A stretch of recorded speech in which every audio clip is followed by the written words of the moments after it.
Pues bueno, buenas tardes, compañeras, compañeros. Gracias por acompañarnos en esta ya segundo día de sesiones de la tarde de este seminario internacional de Ercritia sobre Heidegger, ¿no? Sobre hermenéutica, revolución, arte e historia del ser, ¿no? Ha sido un proceso de trabajo bastante pesado, pero también, bueno, espero bastante productivo.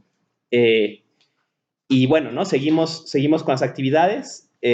Bueno, antes un pequeño anuncio que creo que ya me preguntaba, pero es importante. Las sesiones están grabando para que estén accesibles en el internet y ya está todo el día de ayer cargado, ¿no?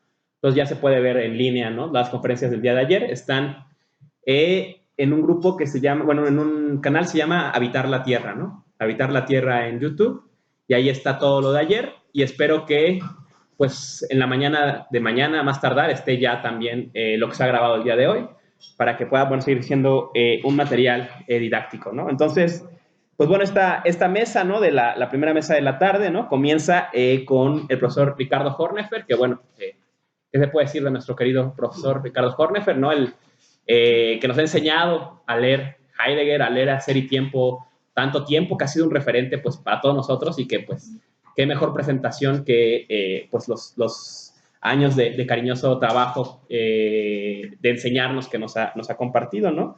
Y está nuestro estimado colega David Piedro, que ha estado acompañándonos también, nos está acompañando ahora desde, bueno, los compañeros que vienen invitados de El Critia, ¿no? Entonces, ¿quién quiere comenzar? Adelante, sí, claro. Comienza, bueno, nuestro estimado profesor Ricardo Horneffer con Heidegger, pensador de lo innombrable. Le doy la palabra. Gracias. Es necesario. De preferencia, porque estamos grabando palabra. Bueno, no quisiera usar el micrófono, pero la tecnología obliga. Entonces, gracias por la presentación, gracias por su presencia. En efecto, el título de mi participación es Heidegger, pensador de lo innombrable. Se podría objetar con cierta facilidad el título de mi trabajo refiriendo pasajes del propio Heidegger. Ofrezco tan solo un ejemplo de qué es metafísica, en donde dice: el pensar, obediente a la voz del ser, le busca a éste la palabra a partir de la cual la verdad del ser adviene al lenguaje. Este pasaje al que volveré parece contundente. Se explora la palabra precisa para que el ser se muestre en el lenguaje. Si bien esta interpretación es factible, me parece que esconde un problema. Ya en Ser y Tiempo se manifestaba Heidegger en contra de la lógica del lenguaje. Al final del parágrafo 7 escribe lo siguiente: una cosa es hablar en forma narrativa o contar cuentos sobre el ente, y otra captar el ente en su ser.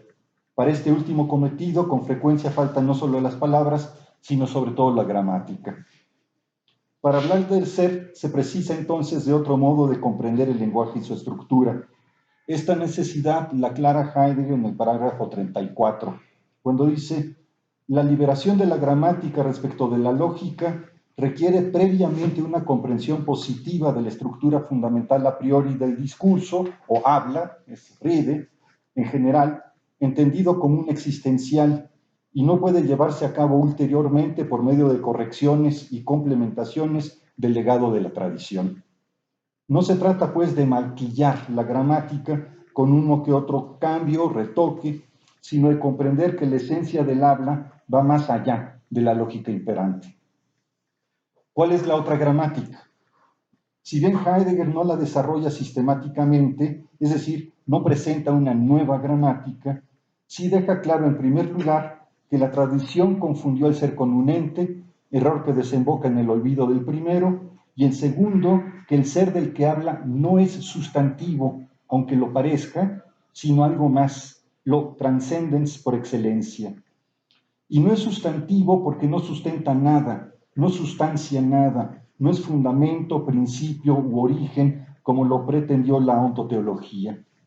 Además, en Ser y Tiempo mismo, en una frase que puede pasar desapercibida, ya intuye lo que en su obra posterior cobrará cada vez mayor importancia. Y dice: la apertura de la existencia puede convertirse en finalidad propia del discurso poetizante. ¿En qué basa Heidegger esta sospecha?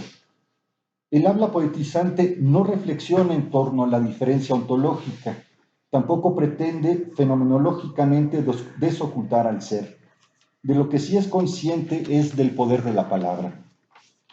En 1899 discurre Rainer Maria Rilke en torno a ello, y leo un poema suyo. Le temo tanto a los modos de decir humanos, todos lo dicen con tanta claridad, y esto se llama perro, y aquello se llama casa, y aquí es el principio, y el final está allá. Me inquieta también su sentido, su juego con la ironía, saben todo lo que será y lo que fue. Ninguna montaña les resulta ya asombrosa. Su jardín y su propiedad lindan prácticamente con Dios. Siempre quiero prevenir y resistir, manténganse alejados. Escucho con tanto gusto a las cosas cantar.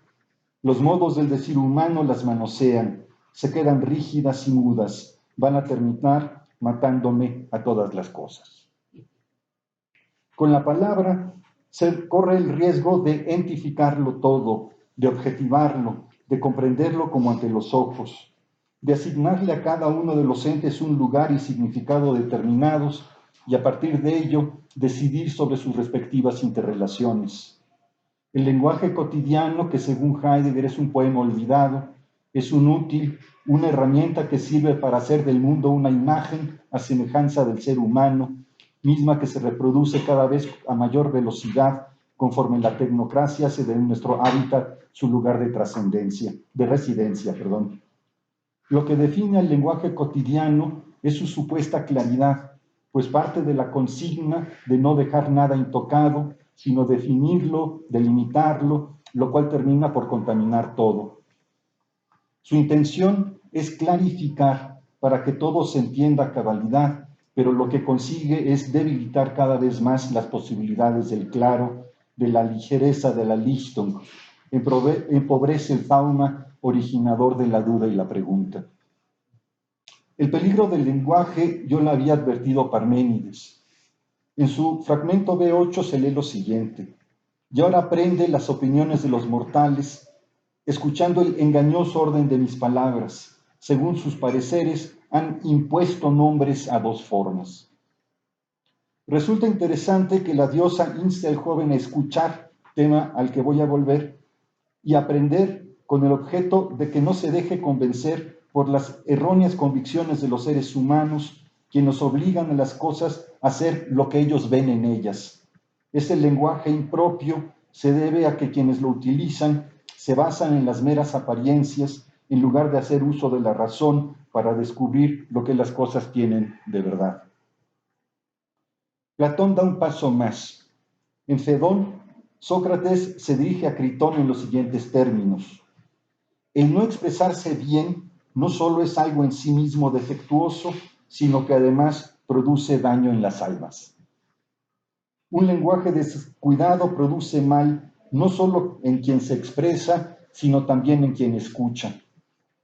Podría pensarse que se trata de una cuestión menor, pues es posible corregir lo dicho tantas ocasiones sean necesarias para que los interlocutores queden conformes y crean referirse a lo mismo. Sin embargo, para Platón el mal uso del lenguaje produce una literal malformación ontológica, pues según él, lo que entra en el alma, a diferencia del cuerpo, permanece en ella, es decir, no puede ser desechado. El diagnóstico de Jünger, quien tiene una relación intelectual intensa con Heidegger, en torno al lenguaje es preocupante.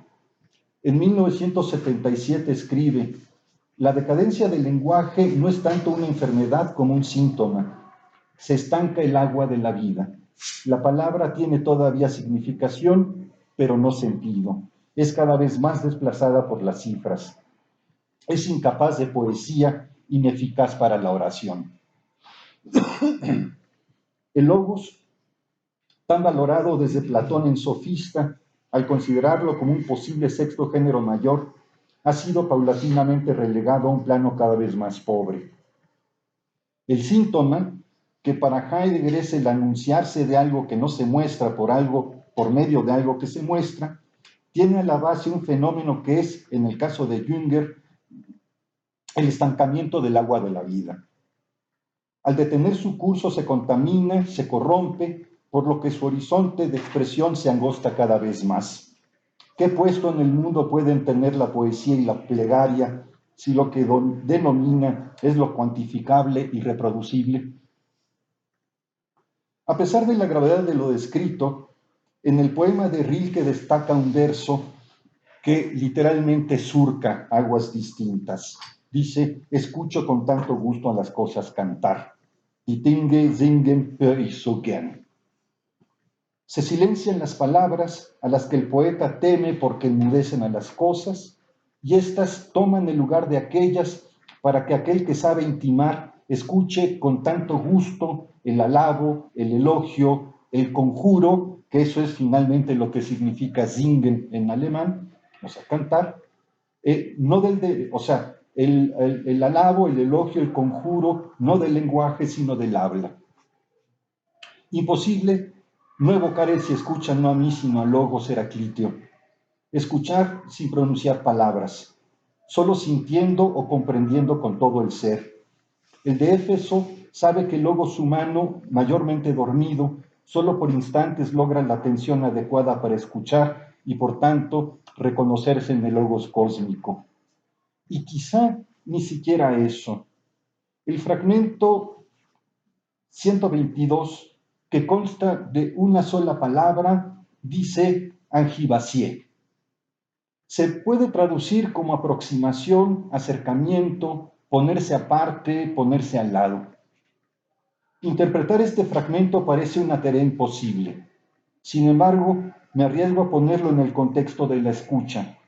El que presta atención solo se aproxima al canto del logos cósmico, es decir, lo inunda el silencio, pues no hay palabra humana que pueda dar fe de lo sentido.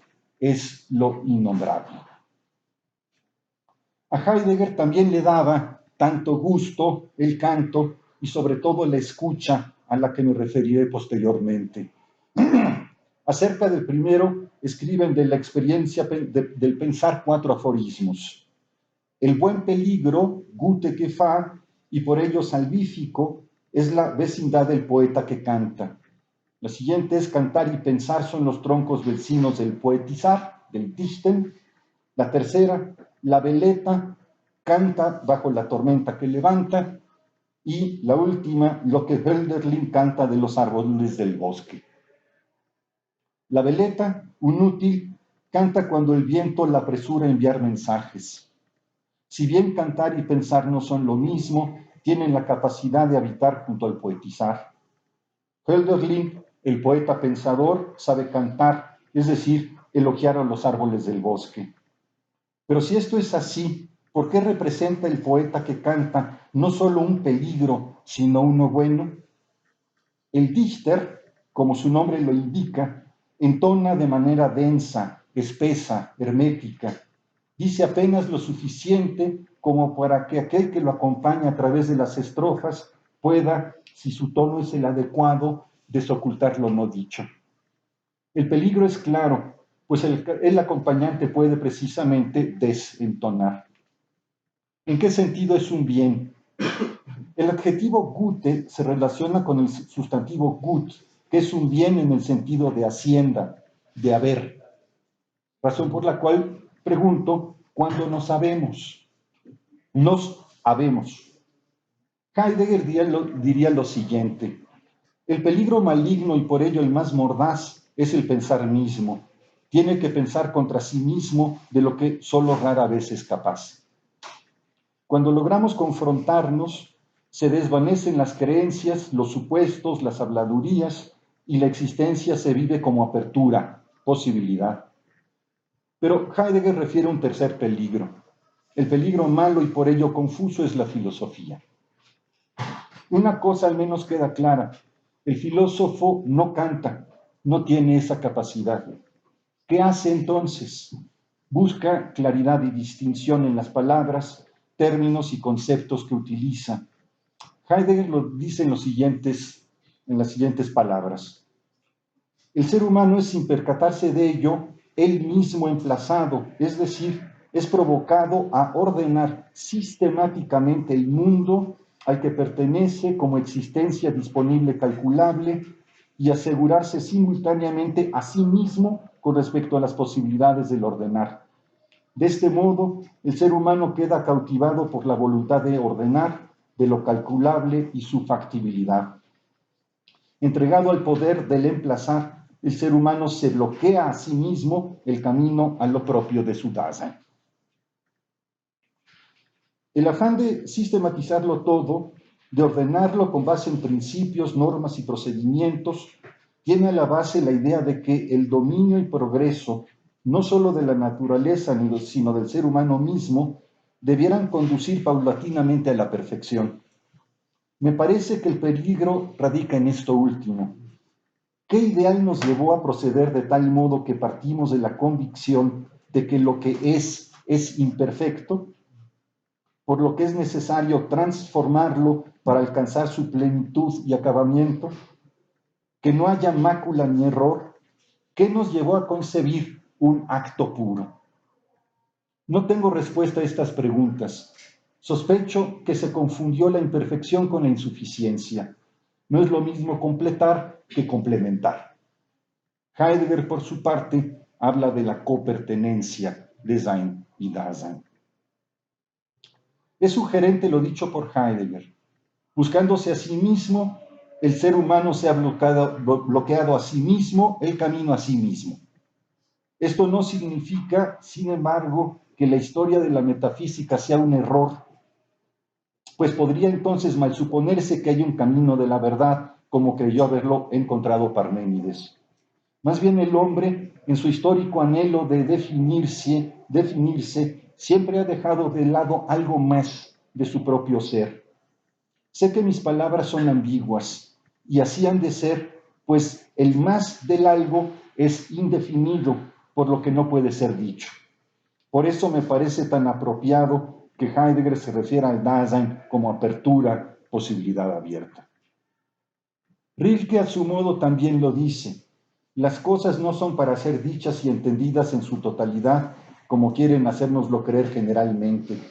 La mayoría de los acontecimientos, Ereignisse, son inexpresables, se efectúan en una región a la que no ha accedido palabra alguna. En lo escrito por el poeta resuena lo que he sugerido. Lo innombrable es, pero no existe. Y no existe porque no es un ente. Surge nuevamente la pregunta por la posibilidad de otra gramática que permita acercarse al fenómeno del ser de otro modo. Heidegger lo expone en los siguientes términos.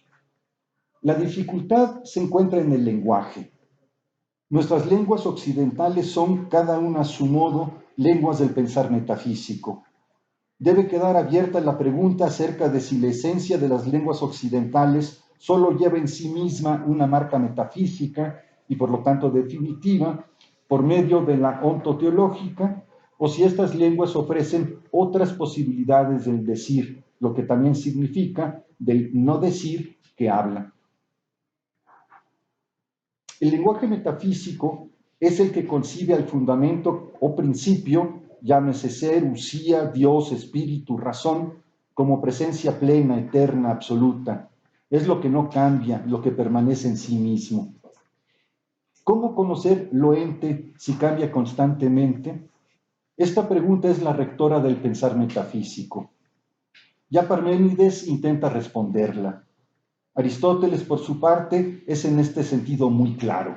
Dice, lo que antiguamente y ahora y siempre se ha buscado y siempre ha sido objeto de duda es ¿qué es el ente? Tito on. El problema estriba, según Heidegger, en el modo de hacer la pregunta. El qué es, el tiesti, busca una definición, un concepto que identifique a un ente determinado que por lo tanto lo diferencie de cualquier otro. Con otras palabras, al preguntar por el qué, siempre se responderá con un ente.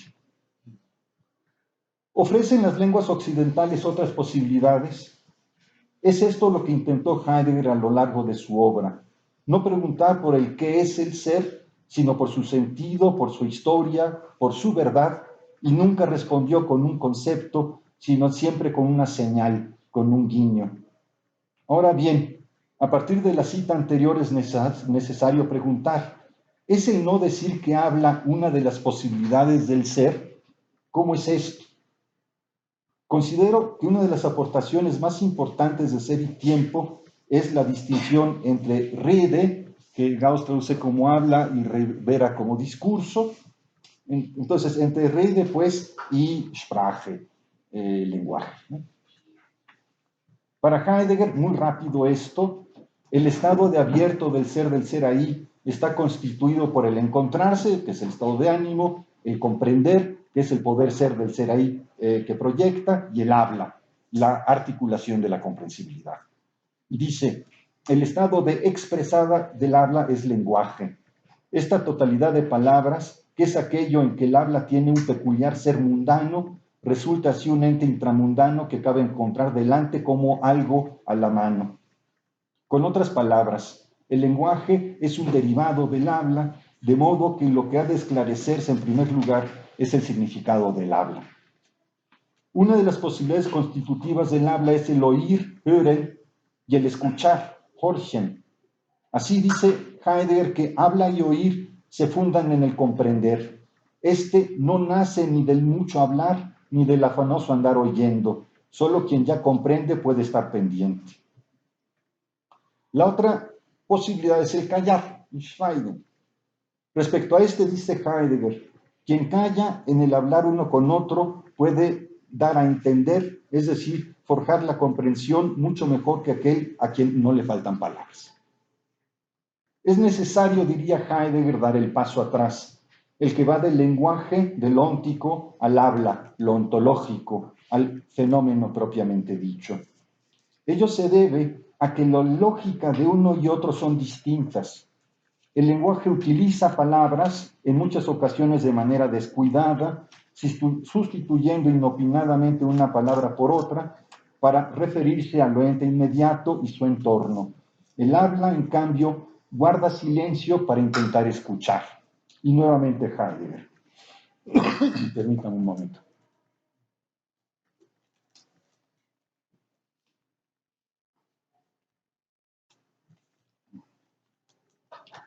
Solo en el auténtico hablar es posible un verdadero callar. Para poder callar, el Dasein debe tener algo que decir, esto es, debe disponer de una verdadera y rica aperturidad de sí mismo. Entonces, el silencio manifiesta algo y acalla la habladuría. El silencio, en cuanto modo del habla, articula en forma tan originaria la comprensibilidad del Dasein, que es precisamente de él de donde proviene la auténtica capacidad de escuchar y el transparente estar los unos con los otros. Independientemente de que no me entusiasma mucho la utilización por parte de Heidegger de tantos adjetivos, tales como auténtico discurrir, verdadero callar, verdadera y rica aperturidad, auténtica capacidad, es necesario preguntarlos por lo que manifiesta el silencio, pues el de la Selva Negra solo ha dicho que manifiesta algo. Así como el ser, también el silencio acompañó a Heidegger. 20 años después de publicado Ser y Tiempo, escribe lo siguiente: lo hablado nunca es, en lengua alguna, lo dicho. En el habla hay algo más que el lenguaje. Dicho de otro modo, en el lenguaje se acalla algo del habla. ¿Es factible decir lo callado? ¿O será más bien que debamos concentrarnos en la escucha? Retomo la primera cita de este ensayo en la que se lee: el pensar obediente, Gehorsam, a la voz del ser, le busca a éste la palabra a partir de la cual la verdad del ser adviene al lenguaje. Es interesante observar que tanto en el castellano obediente como el alemán Gehorsam tienen algo en común. Ambos se refieren a la escucha. Obedecer significa saber escuchar, y solo derivadamente denota cumplir con lo que otro manda o con lo que la ley exige. Proviene del latín ovedire, que está conformado por el prefijo ob, enfrentar, oponer, y audire, escuchar. A su vez, gehorsam, similar a gehorchen, se deriva de horchen, escuchar. ¿Qué dice la voz del ser que escuchamos? Lo que ninguna palabra puede pronunciar. ¿No es acaso esto un galimatías? ¿Qué sentido tiene todo esto? Sentido ninguno, pues no se dirige a ningún lugar. Entonces, aquí la hermenéutica, si la entendemos como lo que se dice de lo no dicho, ya no tiene lugar, pues no hay nada que interpretar. Nos enfrentamos a un silencio silente que no dice nada. ¿Está el pensador condenado ab initio ad eternum? Heidegger dice algo provocador. La saga del pensar solamente reposaría en su esencia si se volviese incapaz de decir aquello que debe quedar inexpresado. El pensar ha de hacer un alto en el camino de su continuo andar, pero no para descansar, sino para experimentarse de otro modo. En lugar de esforzarse por decir, ha de volverse incapaz, ha de luchar contra sí mismo, ha de combatir su tendencia declarativa y silenciarse. ¿Puede hacer esto el pensar por sí mismo? La respuesta es negativa. Denken, pensar, está emparentado con danken, agradecer. Así, por ejemplo, etwas im Gedanken halten, mantener agradeciendo algo en el pensamiento. ¿Y qué es lo que se agradece? La experiencia de no poder decirlo todo. ¿Y cómo lo agradece? Dice Heidegger, pero si el poetizar es grande y auténtico, ahí vienen otra vez los adjetivos, pero si el pensar es grande y auténtico, entonces fracasará en ello necesariamente. Se refiere a la intención de desvelar. Pero precisamente de esta manera, en la más alta pasión del más estricto querer decir, llega a topar abruptamente con lo indecible, das Unsagbare. El ser, entonces, se rehúsa a ser dicho. El silencio, entonces, ya no es solo del Dasein, sino también lo es del ser. El ser adviene al pensar. En este encuentro se crea el silencio. Esta experiencia se vive, como dice Heidegger, con la más alta pasión, es decir, se sufre, se soporta, se padece al máximo. La tensión es tan alta que casi rompe el encuentro, porque si damos crédito a los griegos de que el ser humano es zon legon, entonces este va contra su propia naturaleza, la incumple. Podemos, sin embargo, acercarnos a esta experiencia desde otra perspectiva. El pathos al que me he referido también se halla en la paciencia, que bien puede ser entendida como capacidad de sufrir o bien como calma o tranquilidad para esperar. En este segundo sentido, podría decir que el pensador es un apasionado paciente. Pero dado que algo suena y resuena, como los cencerros de los rebaños de los que habla Heidegger de la experiencia, el pensador, a pesar de lo dicho, no puede estar del todo tranquilo, pues algo escucha, algo siente. Al final le gana la pasión y sufre socráticamente el dolor del parto. En una especie de autocrítica, reconoce Heidegger que quizá el defecto fundamental de mi libro Ser y Tiempo sea que me haya atrevido a ir demasiado lejos, demasiado temprano. Quizá. Esto lo dice el maestro en retrospectiva, a distancia, pero ¿cómo lo vivió al escribirlo? Consideró que era llegado el momento. Ese es el riesgo que todo pensador corre cuando pone en juego no solo su ser, sino también a lo innombrable. Es altamente probable que el atrevimiento a ir demasiado lejos, demasiado temprano, no solo haya sido de Heidegger,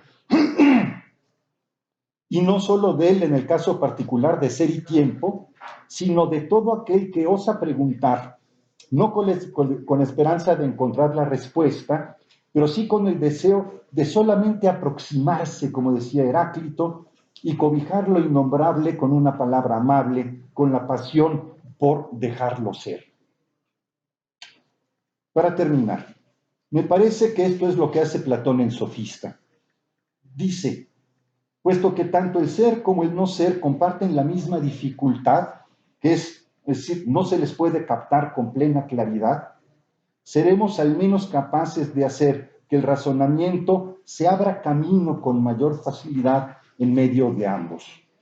Somos seres del entre la palabra y el silencio, entre la palabra y el sentir, entre el sufrimiento y la paciencia, en fin, entre lo nombrable y lo innombrable. Muchas gracias.